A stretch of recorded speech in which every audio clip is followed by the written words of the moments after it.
the developed Americas.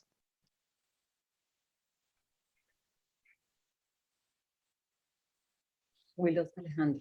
Just lost you. Just lost Alejandro. Oh, completely. Yeah, I think he just left got- the meeting. He got knocked out. Super. Well, let me just start. And first by thanking the three discussants. I mean, it's ridiculous, right? You ask people to discuss a book, and then you say you have 8 minutes, and they respond, no me, you fill in the blank. Okay. But thanks very much. So this is the latest dia for this year. It's about trust and citizenship. Carlos and I have been working on it for a little while, and we're really happy to make this first presentation of it. One could ask, why are we doing this dia on trust and citizenship or cohesión social? And if you think about it, and as we have been thinking about it, it's really linked to the entire growth agenda of the region, the equity agenda of the region, the paz and estabilidad social agenda of the region. If you're thinking about what it takes to have more productive SMEs, or less informality, or more investment, or more innovation, if you are thinking about the obstacles to greater participation in global value chains, or if you're thinking about the roots of political instability and populism, you eventually come back to questions of trust and citizenship. We don't see the presentation, Phil. That's because I'm not sharing the screen. Okay. Sorry. Okay. Things were going so well.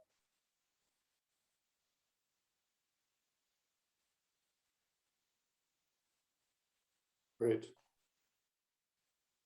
We can see it now. Super. That's the cover. Here we go.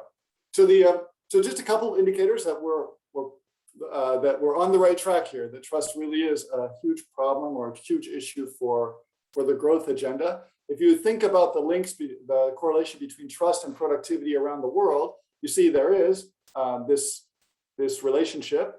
And you especially see that the countries of the region are crowded in the bad quadrant, where there's low trust and low productivity.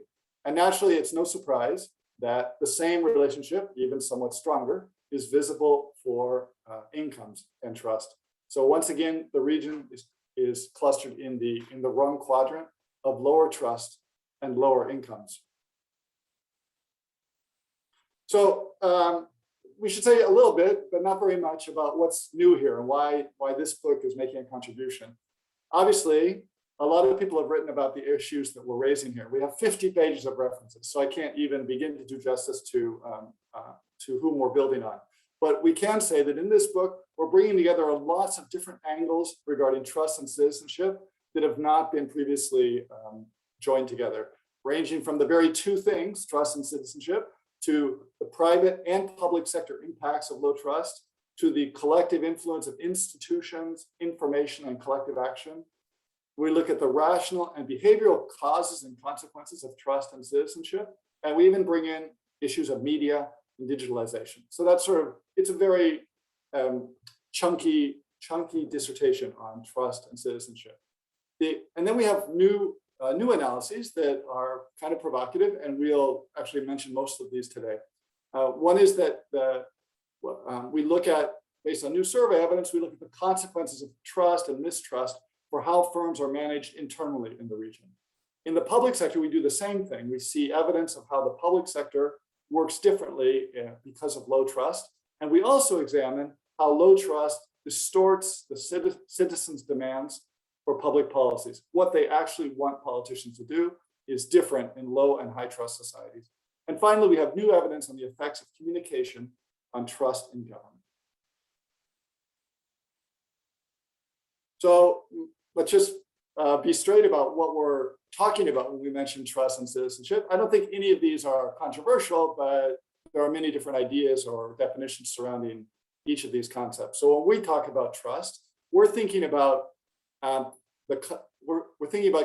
consequences of persistent experience. That is, you have low trust if you are consistently encountering either people or firms or governments who do not do what they promise, who take advantage of you, or who act opportunistically. And when we think of low citizenship, we think of that as the consequences of persistent experience with people, other citizens, who don't contribute to a thriving, peaceful society because they evade taxes and regulations, they bribe, they take bribes, they offer and receive unauthorized benefits, or they condition their voting on receiving private benefits from candidates. So these are just examples of what we think of as manifestations of low citizenship. So obviously it's a pretty involved book. The arguments are relatively intricate. So to try and simplify it a little bit, here's how we think about the problems of trust, citizenship, and growth. First, there's this idea that trust directly affects growth. So if you think of any economic transaction, whether it's between firms and for suppliers and providers, suppliers and customers, between lenders and borrowers, between employers and employees, all of these things involve some level of trust. And when there's mistrust, there's less investment, there's less hiring, there's all kinds of distortions in final markets, in product markets, and factor markets. And so that's a direct influence of trust on growth, and we'll talk about that. And then there's an indirect effect, because when there's mistrust in society, there's expectations that others will free ride, so collective action becomes difficult. There's expectations that others will not fulfill their promises, like politicians. And that distorts citizenship, which in turn distorts the kinds of things the government does that promote growth. So in the absence of trust and the presence of little collective action, we don't expect much provision of public goods. We don't expect much support for strong institutions, for the rule of law, et cetera. And so in the absence of public goods and in the absence of strong institutions, it's hard to expect and find, and we do not see sustained inclusive growth. So that's kind of roughly the conceptual framework that we're using.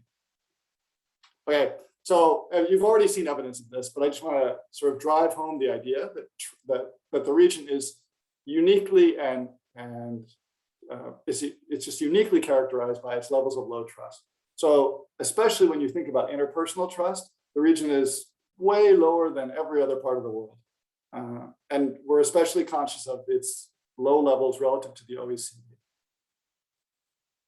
And not only that, the levels are low, but also trust has declined everywhere, but it's declined a lot more in the region than it has elsewhere. Indeed, elsewhere, well, who knows when you cut it off, but there's a little bit of an upturn in other places, but there's no upturn in the region.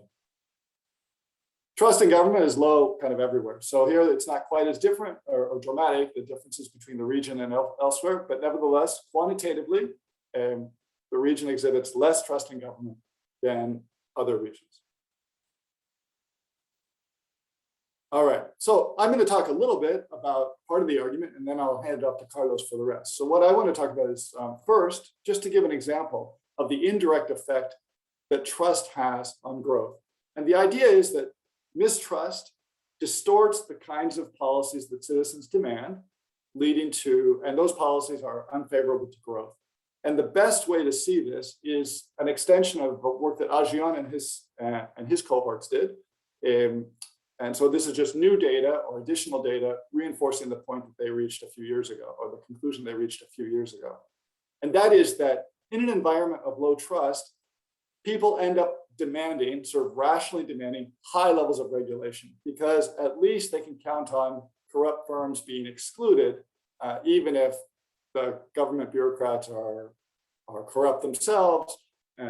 And so there's it's sort of an involved argument, but the bottom line is, which they show evidence for, and which we show even more evidence for, is that in an environment of mistrust, there's greater demand for regulation of firms. And that's what this graph shows. So the upper right-hand quadrant indicates countries with low trust and high levels of regulation that impede the entry of firms. And that directly, of course, affects growth. So we can go through many kinds of examples of this, and there will be one at the end too, but of institutional arrangements that are worse in environments of mistrust and that themselves have negative effects on growth. But mostly, for the next 3 or 4 minutes, I just want to talk about the effects, the direct effects of trust on growth. And that's largely what's new here. I mean, what's not new and what we won't talk about today is this idea that in environments of poor institutions, firms invest less. They're worried about the government, so they're worried about opportunistic behavior by governments. They don't trust governments, so they invest less. So that's a by now quite standard argument, which we referenced in the book. But we wanted to talk about more especially, and which is, we think, newer, is the consequences of mistrust for the way firms are managed internally. So we did a survey of 3,000 firms on the IDB's Connect Americas platform. And that's a platform where firms seeking to export outside of the region try to look for buyers to hook up with. And so the IDB has this platform.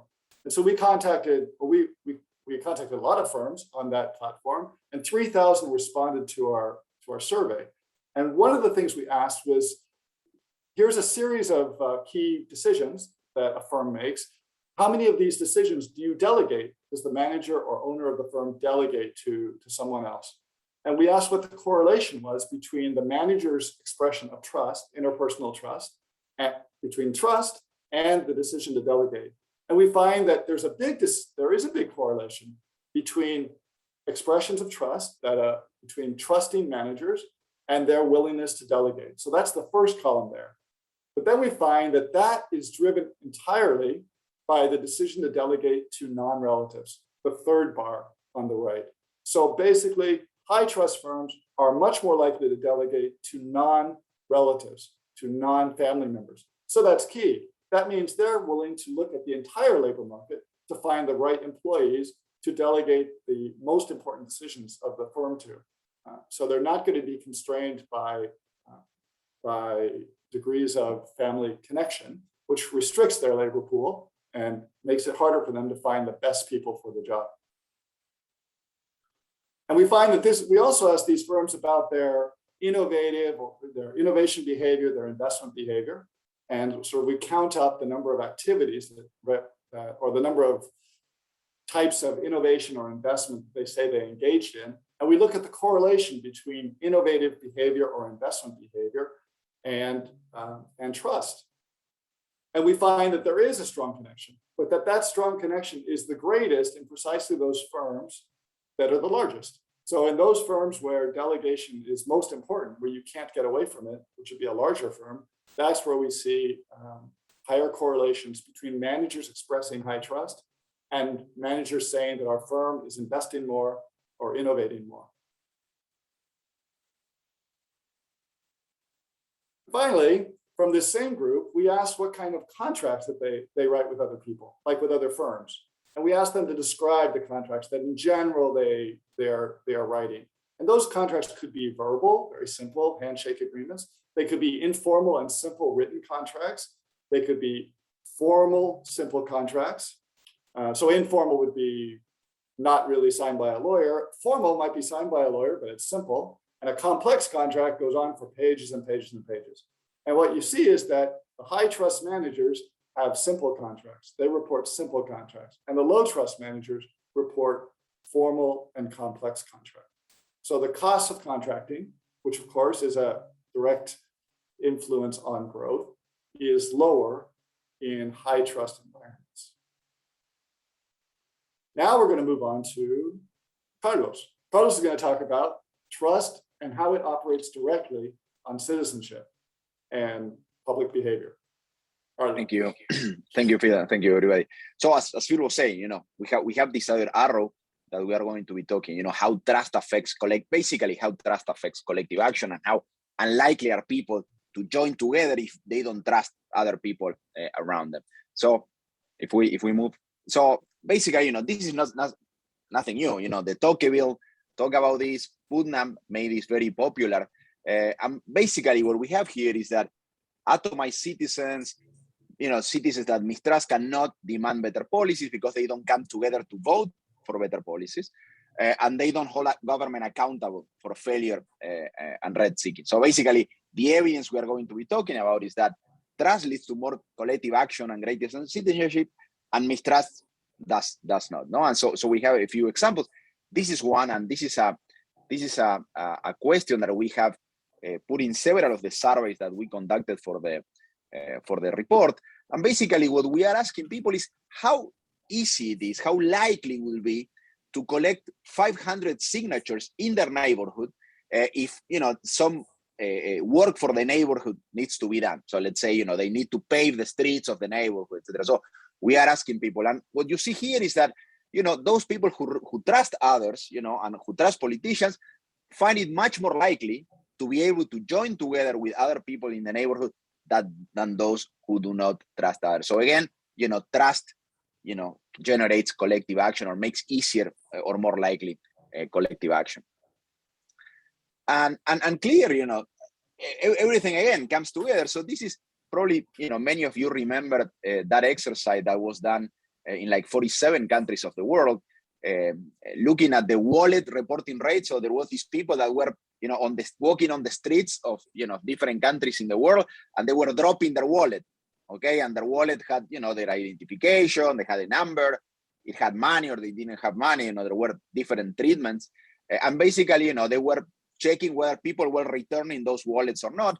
And you see a strong correlation between trust and returning the wallet. No, and as we see in Latin America, we are concentrated again in this quadrant in which we don't trust each other. And if we find a wallet, we keep the wallet. So again, clearly, if we think that everybody's going to keep the wallet, everybody's going to take advantage of us whenever they have a chance, such as when they find a wallet, then it will be less likely that we are going to create these bonds of citizenships. And of course, then this leads, this and among other things, leads, for example, to the very high levels of informality that we have in the region. This is what this figure shows. No, that basically, again, we are in this quadrant in which we don't get together to fulfill our duties as a citizen, such as paying our taxes, such as being formal, etc. Actually, in our countries, in countries of low trust, we tend to be informal, don't pay the tax, evade our tax, don't make the sacrifices that we should as a society. And then, for example, another thing that happens is that we are not willing to report a crime.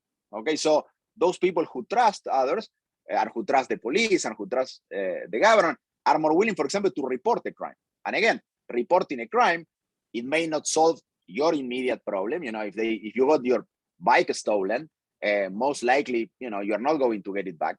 By reporting the bike stolen, the police can make, a better job. They can map, what are the hotspots, etc., can deploy the police resources better. If we don't trust each other, we don't report this, and then, the probability of continuous crime also increases.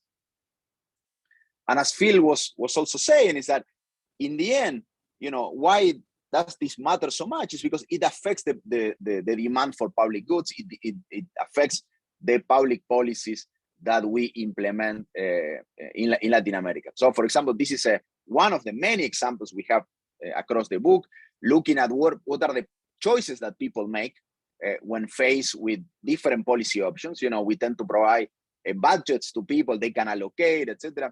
And basically, they sometimes they have the option to allocate to private goods. So, for example, to spend the money on their own security, or to pay for the public good.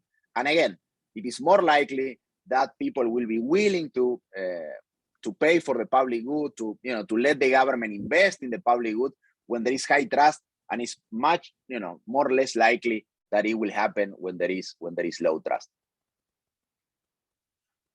Again, very similar on climate change. This is also based in a work that we did with Bridget Hoffman, in an RCT in Mexico. And again, we are looking at air pollution. People have a chance to buy information about air pollution, and in that context, in that surveys of people in the city of Mexico, we are asking them whether they will be willing to pay more to accept higher taxes if that leads to lower air pollution, to better air quality. And again, what we see is that the willingness to pay for combating air pollution goes up as the levels of trust goes up.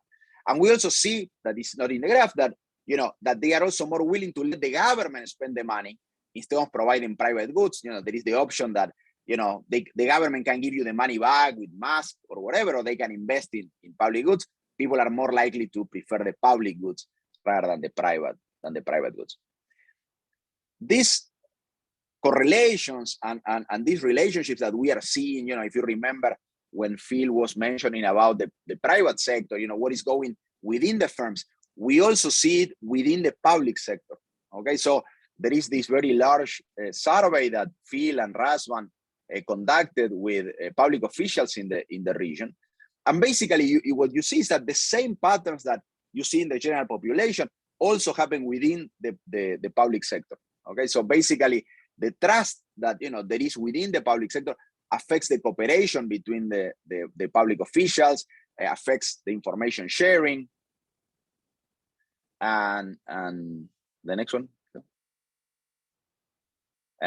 So then it affects the quality of regulations. It affects the development index of the e-government tools, etc. So again, as we were seeing in the private sector, it affects delegation.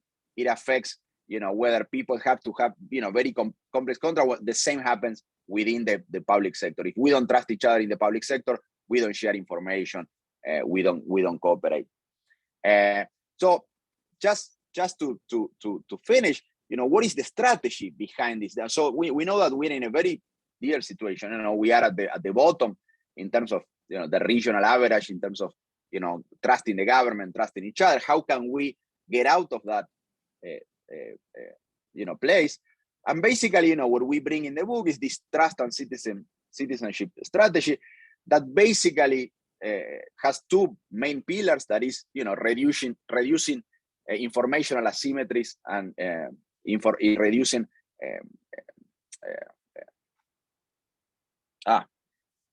power asymmetries. Okay, so basically, we need reforms that inform, that reduce the information asymmetries, and we need reforms that strengthen institutions and reduce the power asymmetries that there are in society. So some examples that we have, and there are ample tools that the region has to close this gap. Education, as we are going to see, education, communication, strengthening institutions, strengthening pro-citizen incentives and initiatives, building trust in markets, and creating a fair and systematic enforcement of laws and regulation. Most of you are from Latin America, and you know that we are lacking in all of this. So a few specific examples about this. For example, about education. You can imagine that more educated individuals can better distinguish between good luck and good government. Greater government accountability then will lead to a greater trust. One of the problems that we have in Latin America is there is so much external volatility that sometimes there is disconnect between policies and outcomes. So it's difficult for people to identify whether the government is capable, is effective, or whether just has bad luck. But what we see is that trust in government grows exponentially with education. In this case, measured according to the PISA scores. So there is this big link of education and being able to identify shocks and good policies, and then to identify better where governments are trustworthy or not.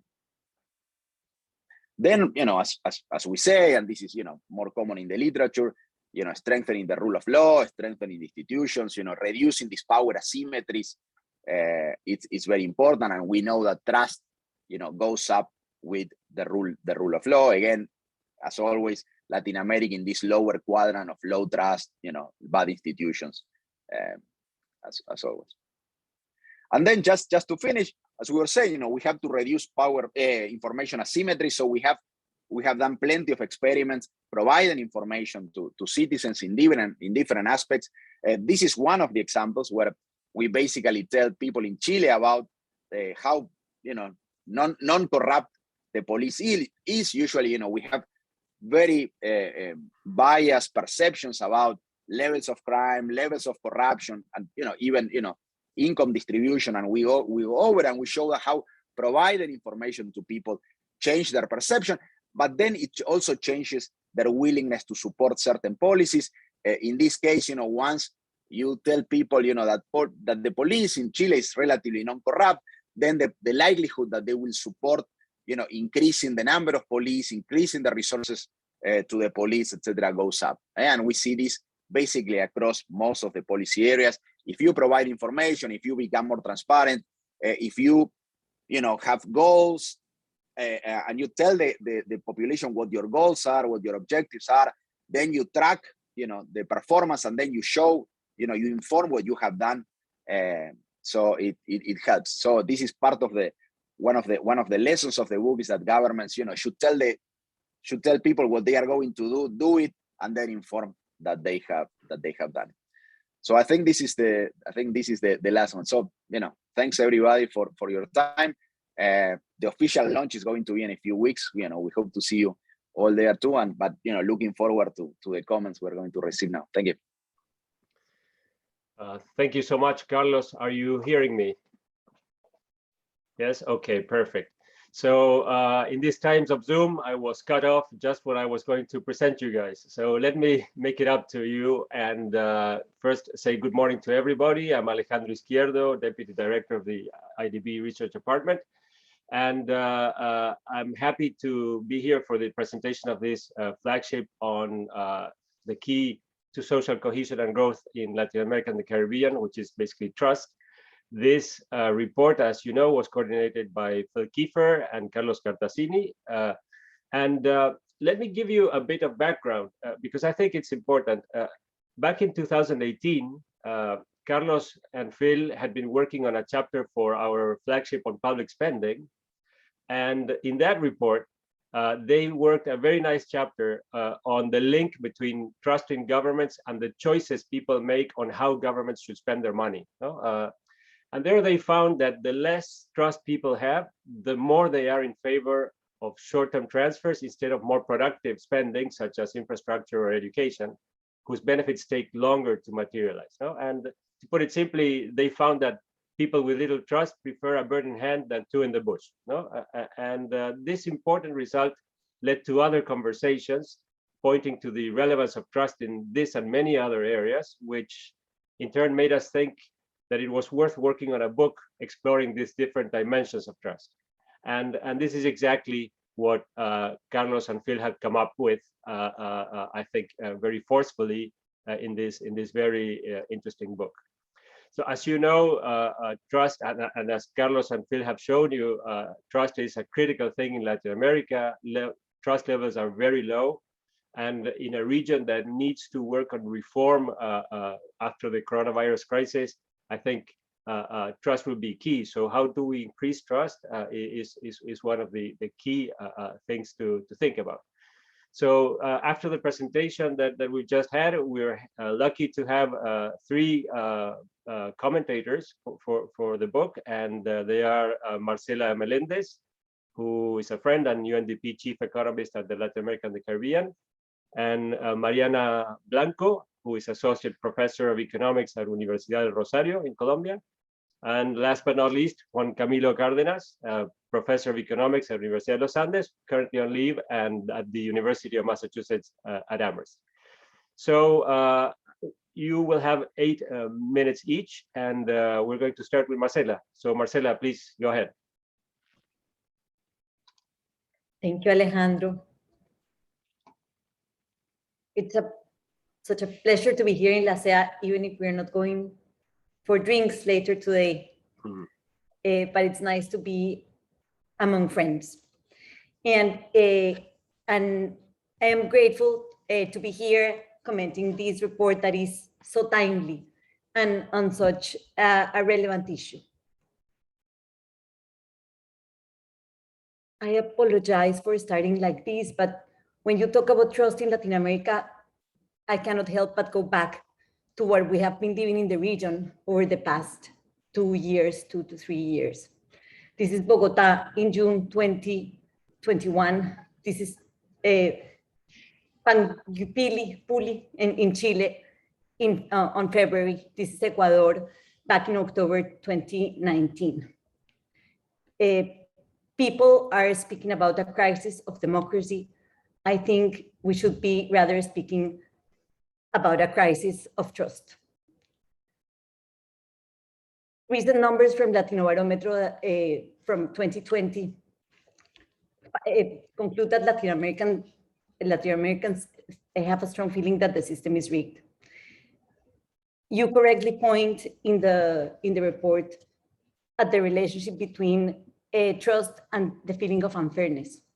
And Latin Americans, a majority of Latin Americans are finding unfairness in income distribution, in access to justice, in education and health services. But not only that, they, a large majority, 77% think their countries are governed by a few small groups in their interest.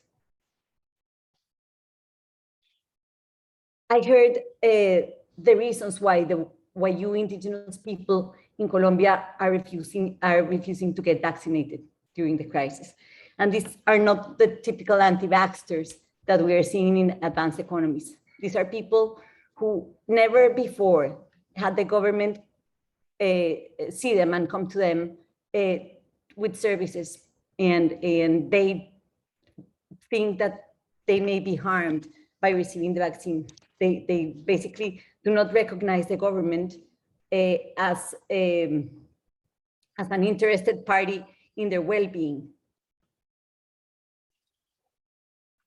I think we are faced with a moment in which the people are not trusting governments because they feel they are invisible for them. These massive protests that we have seen on the streets and policy violence have been often responded by presidents and governments that react in strange ways. We saw, for instance, a president in Latin America that dressed up as a policeman after there was a mistake in one of the protests and a person was killed by the police. I have thought all along that if he hadn't done this, probably he would have been able to contain the protests that became massive after this happened. But I basically think there is lack of trust because people are feeling invisible, and you correctly point that trustworthiness is not only the fact that we don't trust, but the fact that there is the other side not being trustworthy for the people. How do we mend broken societies where people have lost the ability to trust? The IDB report correctly talks about the need to remove power asymmetries that grant impunity to the untrustworthy. You talk about increasing trust by rebalancing power. This resonates very closely to me, and you are reaching similar conclusions. I think you're arriving at the same place at where we arrive in the UNDP Regional Human Development Report when we talk about concentration of economic and political power as a factor that is causing the region to be both highly unequal and to grow poorly. You talk about, and I couldn't agree more, about the need to have institutions that prevent or punish opportunistic behavior, rules and enforcement. And they're very clearly, I think we should be talking about working judicial systems, regulation of lobby activities, regulation of campaign financing, having a civil service that actually works, and having competition authorities. What becomes very complex when we think about how to go there is the fact that these rules and institutions are often endogenous to power and to political power. So it's not only a matter of recognizing that we should have all these type of institutions, but I sadly have always more questions than answers. And I think here we are sort of stuck, because I think we need to be thinking how to change the mindsets of the powerful. I believe that change should come from within. And I wonder if here the pandemic is an opportunity, since we have seen how broken we are in such a immense way as societies, and that might occur, that may help to have people who are actually capable of making changes happen to go there. because what I think is that the possibility that people unite and demand the correct things is farther away even from getting us where we need to be. And last but not least, there are these social norms that often do not punish the untrustworthy.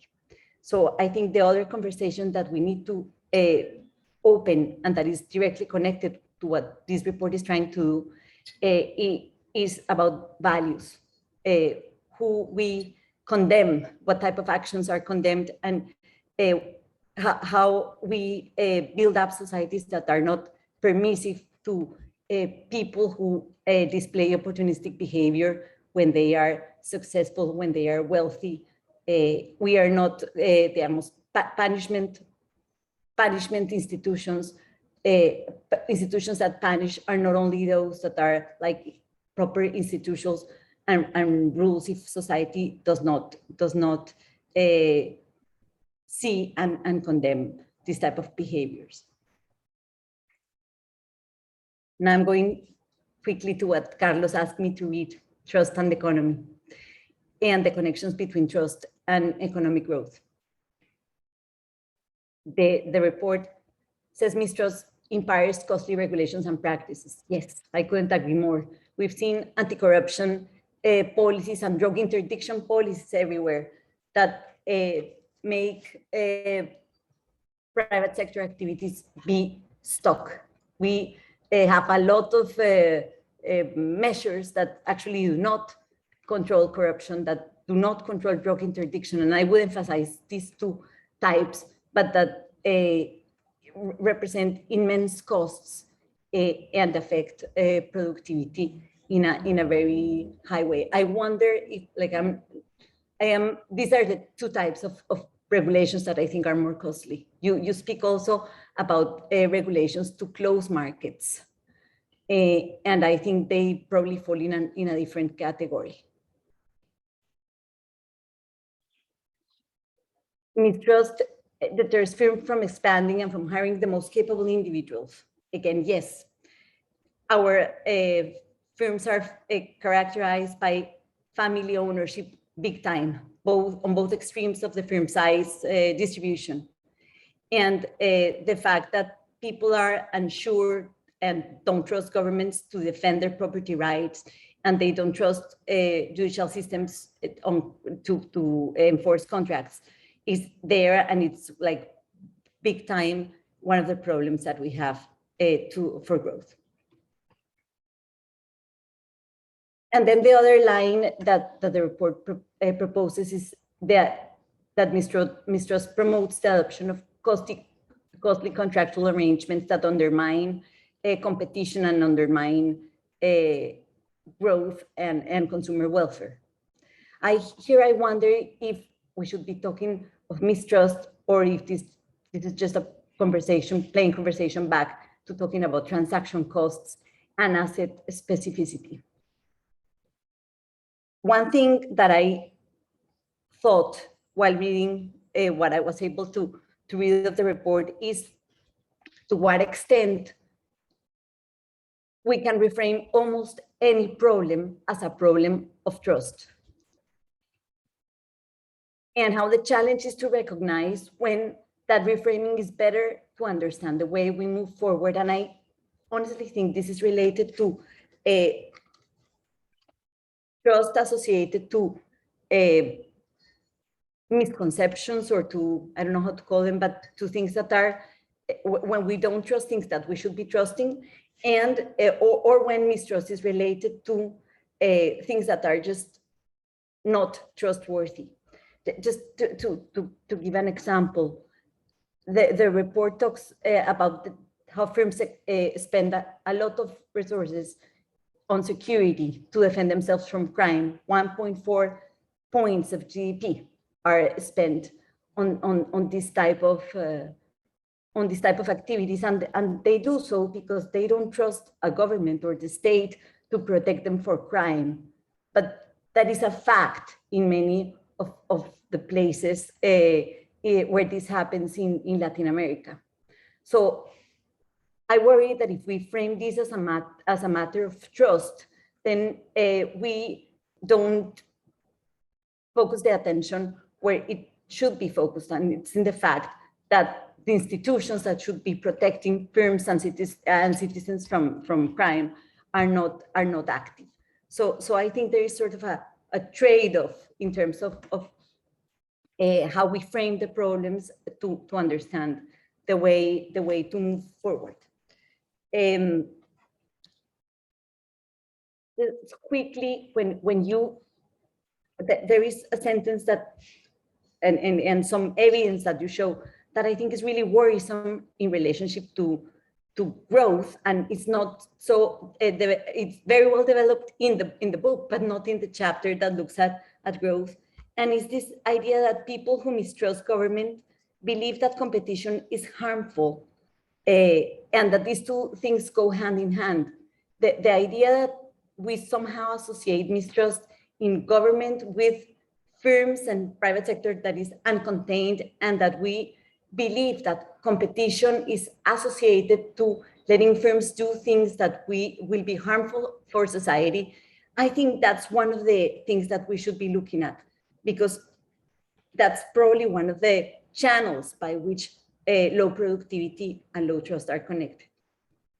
And I close here. I know Mari Blanco is going to talk about this, but I think this chapter on the power of information is perhaps the most relevant when we speak about trust in the current situation. I believe we're in a moment, in a stage of time where the media are shaping who we are, not only in terms of the content that they are providing, but in the way that we are becoming citizens and activating ourselves and learning to react to sentences of that are very brief. We are readers of 15-word sentences and no longer of books, and we have become subjects to manipulation, I would say, from media algorithms. I would say that by now the cost-benefit relationship of social media is for me sort of clear. I sometimes feel that social media should completely be banned, and I'm going to close with this sentence that I heard in a conversation between Ezra Klein and Richard Powers, a writer, which I think is wonderful and scary. They say, Ezra says at one point, we have created technologies to supercharge some parts of our natural impulses for want, for accumulation, for fear. I think this is part of what is going on in the street, and I think the media are responsible for a lot of what is going on in terms of trust in the region, and we should be talking about that. Thank you. Thank you very much, Marcela. And now we're going to have Mariana's comments. Mariana, please go ahead.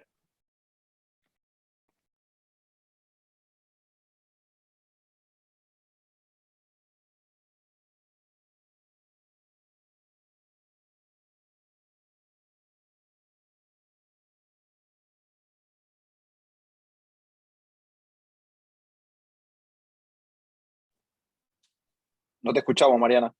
We cannot hear. Sorry, my bad. Thank you very much for the invitation. I'm thrilled to be here, and I'm thrilled that this invitation led to the fact that, we, Marcela, Juan Camilo, we are the first ones in being able to read the DIA, because it's still under construction, sort of. So my focus, it's going to be on interpersonal trust, and as Carlos and Phil pointed out in their presentation, the region is the lowest regarding interpersonal general trust. So only 10% of the people in the survey replied that most people can be trusted, and then almost 90% replied that you can't trust anyone or something like that. And this is important because interpersonal trust, of course, it correlates with other with trust in institutions and government and other type of things, but interpersonal trust correlates with willingness to pay taxes, honest behavior. It negatively correlates with informality, with the Gini coefficient. and it also correlates with GDP, etc. And it correlates with a lot of growth enhancing attributes such as rule of law, property rights, quality of the legal system. So, so one thing that struck me most about the book, so I'm going to jump this because Carlos went through this, but this is just to, you know, to show that the more educated people are, the more trusting they are, because trust basically hinges on beliefs about trustworthiness. So the better educated you are, the higher your ability to disentangle opportunistic behavior from other factors that impact your life. And this is what I'm going to focus on mainly on my comments, is the fact that there is a high correlation in trust that exhibited by parents and their children. So basically, parents and children trust levels are highly correlated. And why is this important? Because mistrust is developed in early childhood, and you know, so parents are able to teach their children whether they should be trusting or not in basically other people, and so how can we? So these sorts of these sorts of hurts the region in at the very micro level. We are currently undergoing like a huge state of mistrust, and this is going to be translated into other generations. So we need to think about how we are going to break this, right? So with age, it comes higher interactions outside the household, and this allows children to gather information about other people's behavior, and this translates into beliefs about how trustworthy other people are. So in this graph,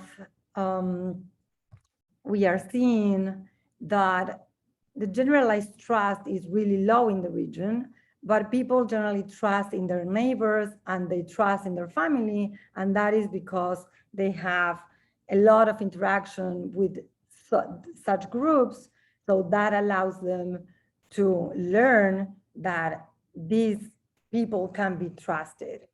And of course, because as Marcela was pointing out, there are a lot of problems on how our societies relate to the government and to the judiciary system and the Congress, etc.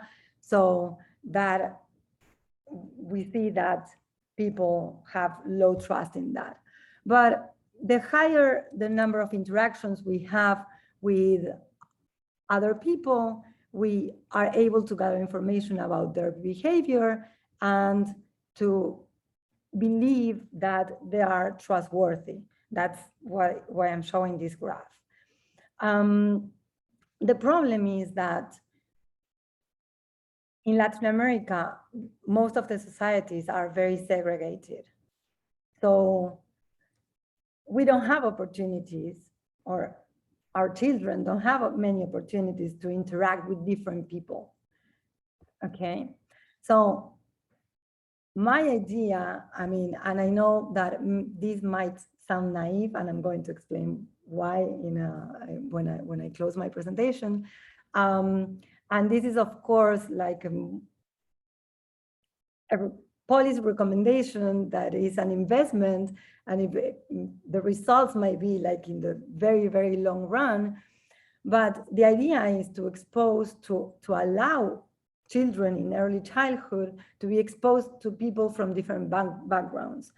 So the intergenerational heritage of mistrust could be broken in this way. So most of the Latin American and Caribbean countries could benefit from policies that aim to make schools more diverse, for example. Another thing that, but I don't have the solution for this, but from Marcela's, Carlos, and Phil's presentation, and and from my own reading of the book, another thing that I was thinking is that societies, because of social media, like Marcela pointed out, but also because I think it's instrumental to governments, but societies are highly polarized. And that also goes into my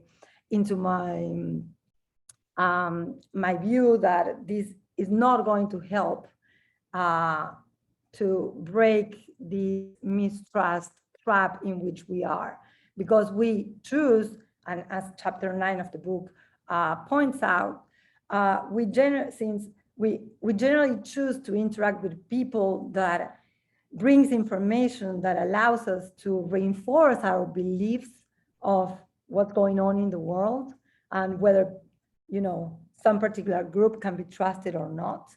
And we walk away from information that contradicts with our views, our political views, our beliefs about who can I trust or who can I not trust. So this polarization that we are seeing in all the countries is also not going to help. So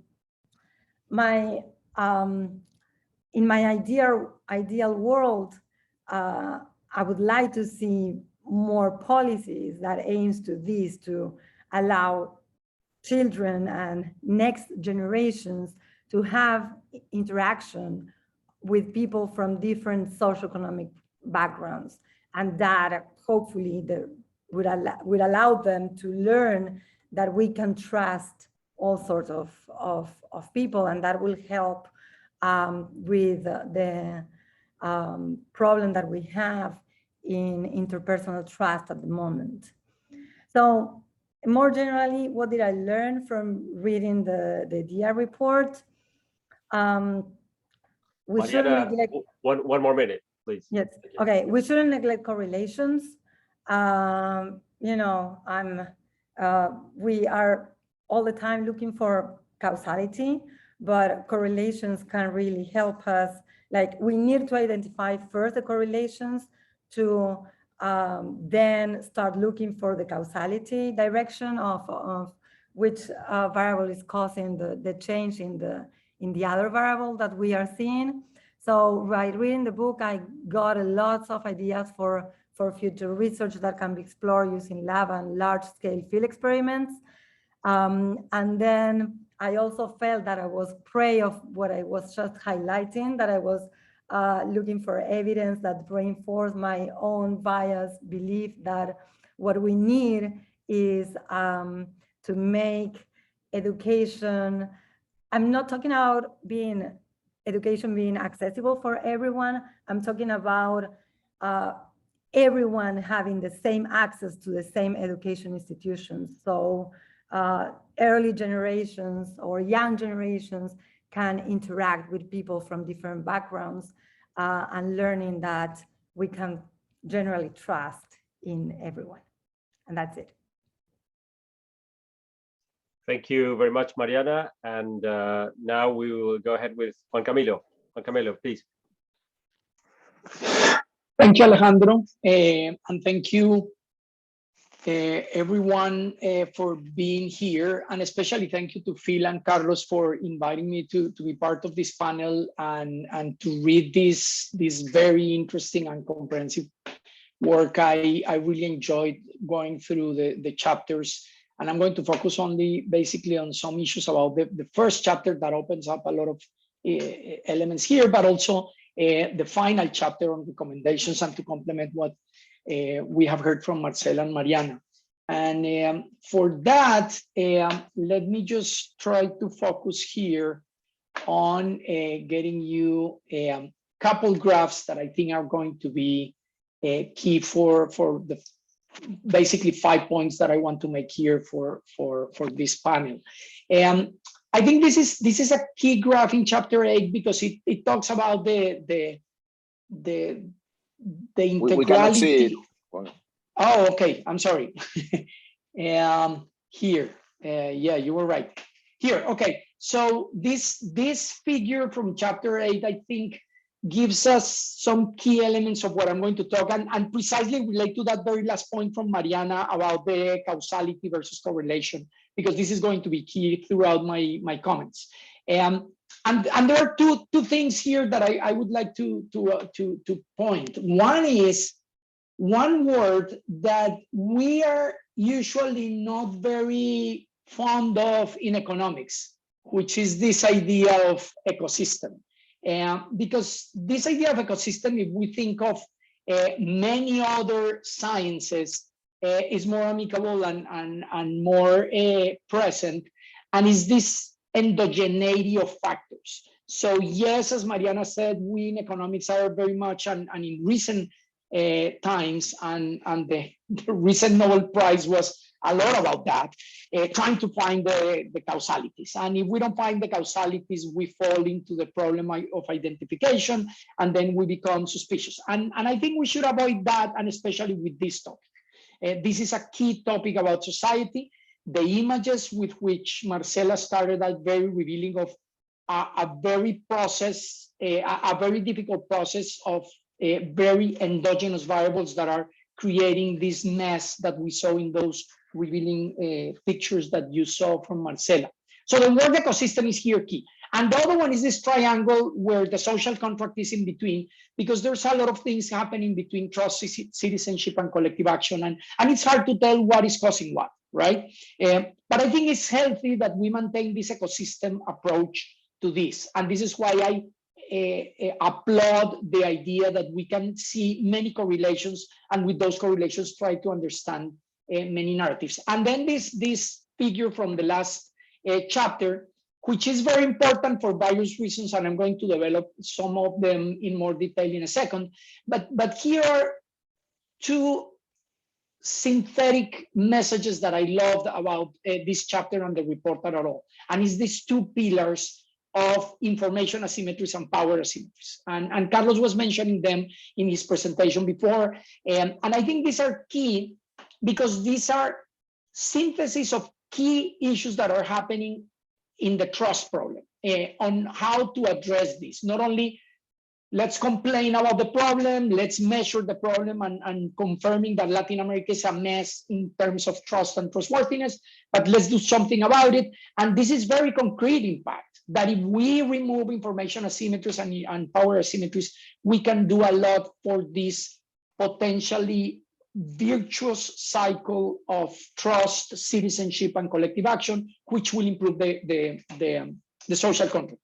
And the last thing about this graph is this issue, which is the key actors, both in the private sector and the public sector. And I love that about the book as a whole, because the emphasis on looking at what happens in firms, and Phil and Carlos told us a few elements of very interesting data, also talking about firms in the private sector, but also in government, are key to understand the problem of trust. And I'm going to develop that in a second.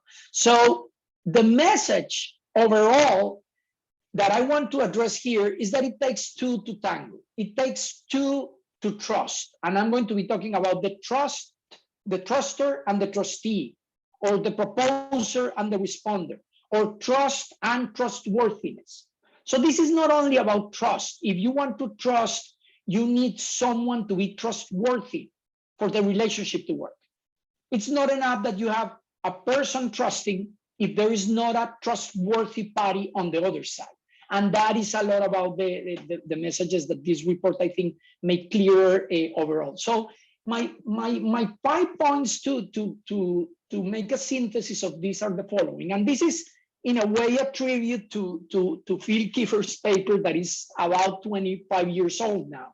And this is because this is an important piece, and it has a kind of a personal history, because in 1996, I was starting my PhD, and this showed up, and this was like, wow, here's something, because I was working on my dissertation on cooperation, collective action, and the like, and here comes this paper in QJE, and it's become an important piece in the literature. More than 17,000 citations. I mean, it's an important piece that anybody that is reading about trust should read this.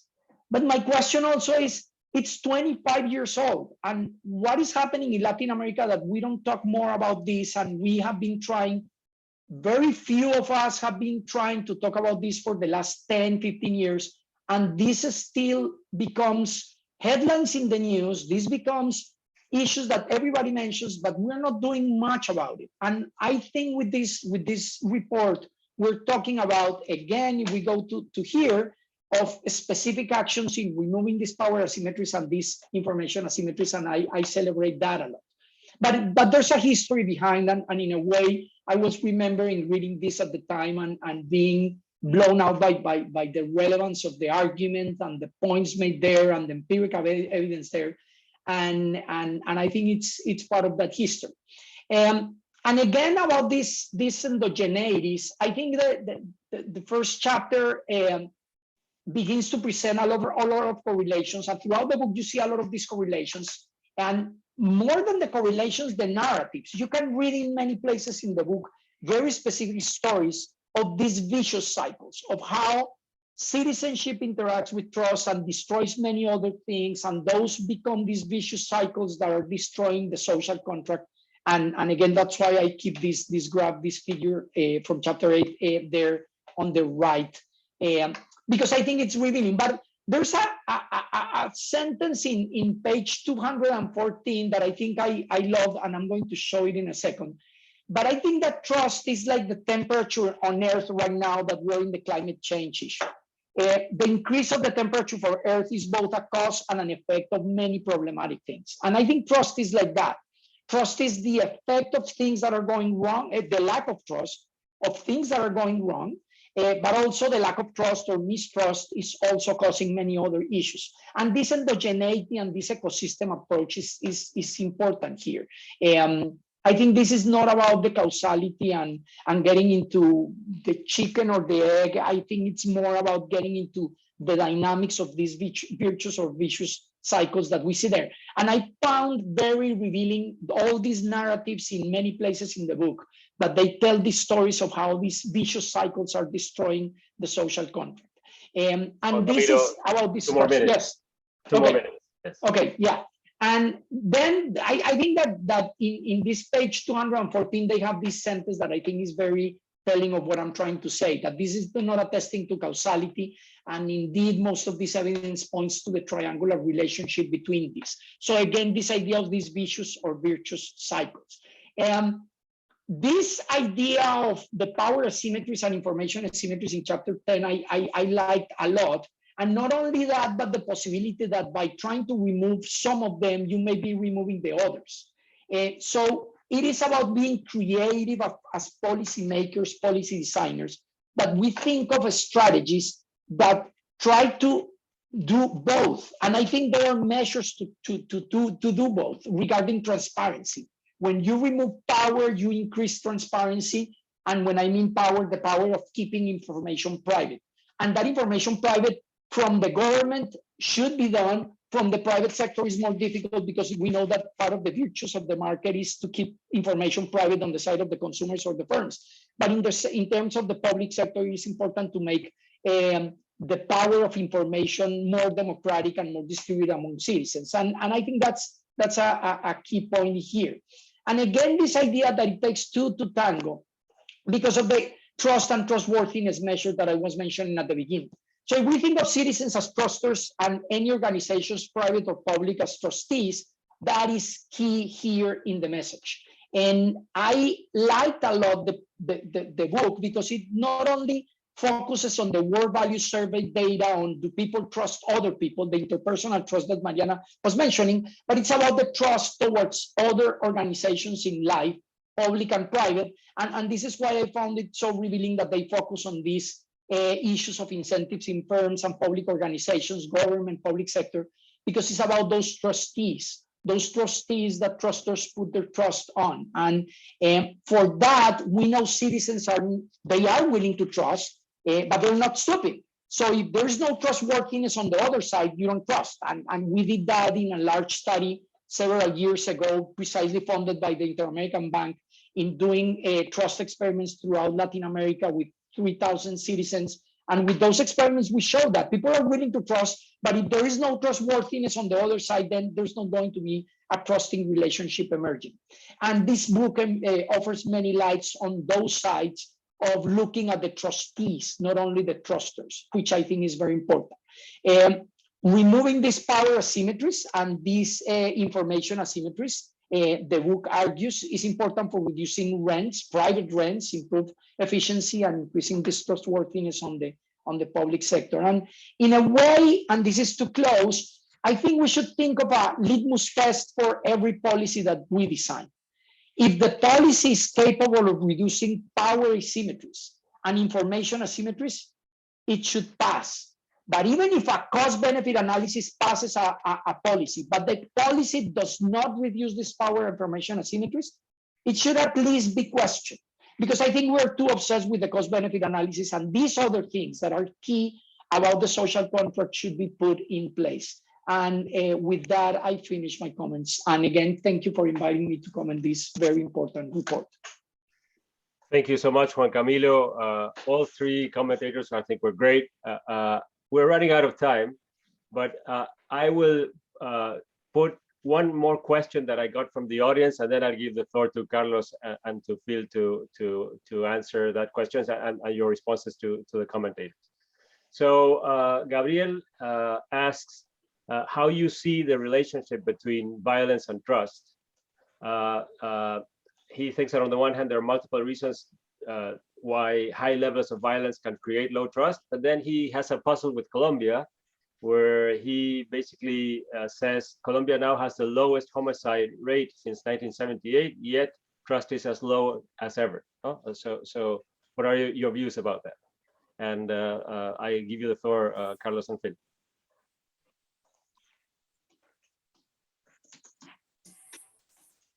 I think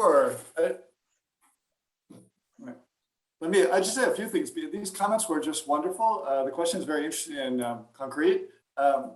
So I just want to thank you, because I don't think anybody's really saying we did something terribly wrong, but I think the commenters were saying, whoa, these are interesting ways to look at issues. There's other ways to look at the issues besides the ones we did. I thought Marcela's point about, well, are we overindulging trust and putting it in too many places?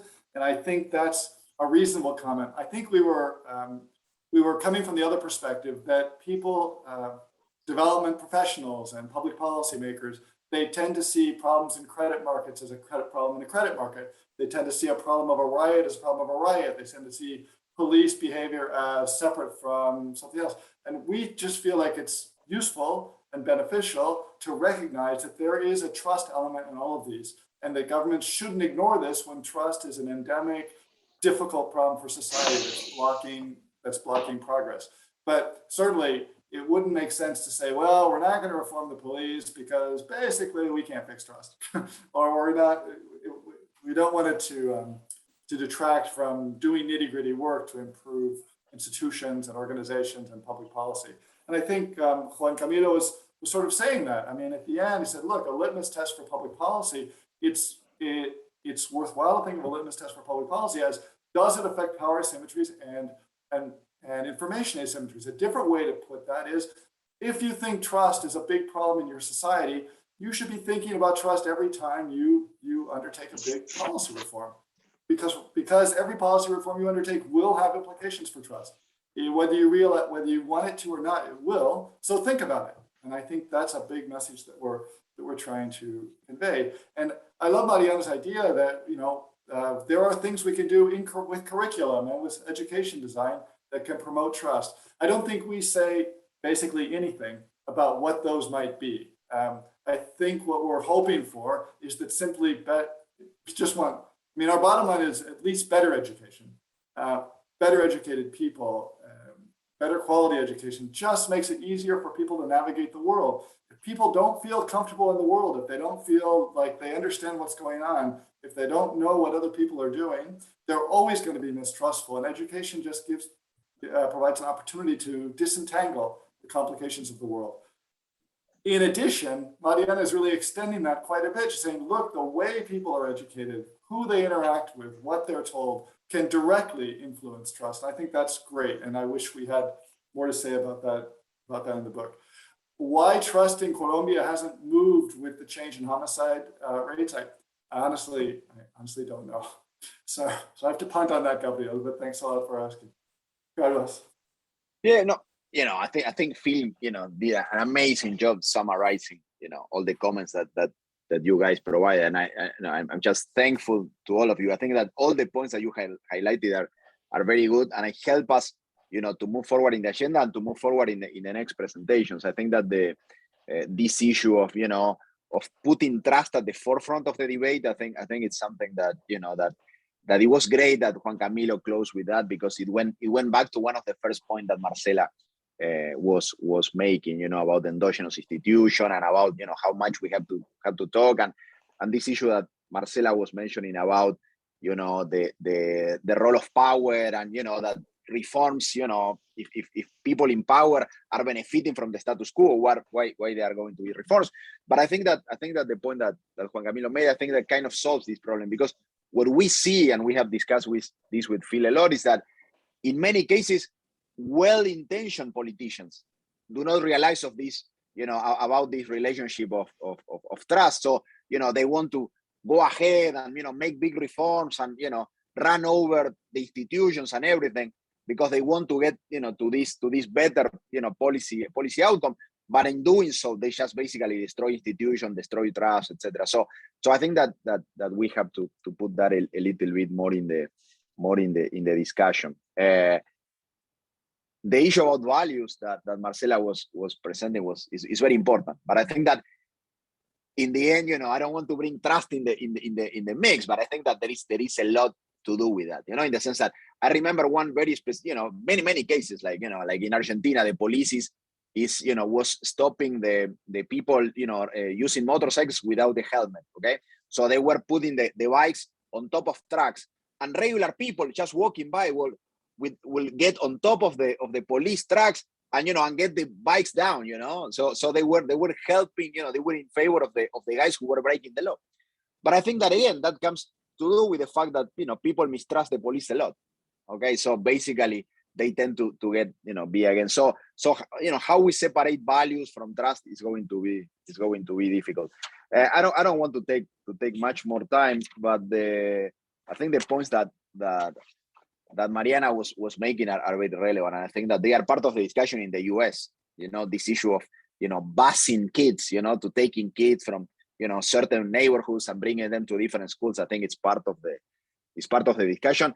And I had thought about the school things, but I hadn't thought about the segregation that Latin America faces, and probably we should think a little bit more about that. As country clubs and and close neighborhoods become more and more common, we have to think about what that is making for society. So just let me finish just recognizing the old guy in the room, the guy who wrote the QJ paper 25 years ago, for being at the forefront of this debate for so long. So thanks Alejandro, thanks all of you, and thanks those who woke up early to see the discussion. Thank you. Yeah, thank you everybody. I think this has been a great session. Happy to have joined you guys, and I hope you all enjoyed it as well. Okay, thank you so much. Thanks a lot, Alejandro. Thanks Bye-bye. everybody. Thanks. Thanks you. everybody. Thanks a lot. Gracias. Thank Thank you. you. Dios, que estén bien. Chao.